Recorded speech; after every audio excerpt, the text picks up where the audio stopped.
घाटकोपर अनधिकृत होर्डिंग बाबत विधान परिषदेमध्ये लक्षवेधी उपस्थित करण्यात आले। यावेळेला सत्ताधारी आणि विरोधकांमध्ये खळाजंगी झाल्याचं पाहायला मिळालं। बघूया।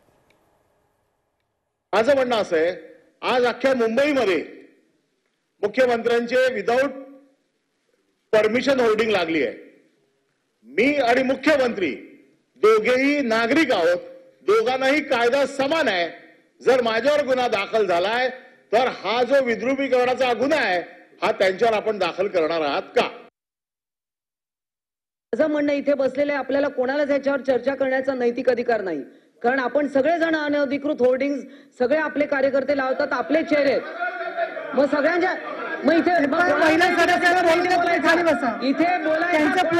मोबाईल टावर अनधिकृत आहे त्याबद्दल देखील याचा सर्वे आणि ऑडिट होणार का?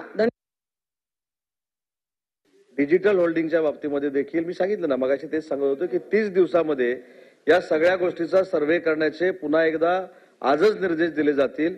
त्याच्यामध्ये जे काही चुकीचं असेल, नियमबाह्य असेल, हे आरटीओना विचारून देखील कार्यवाही केली जाईल।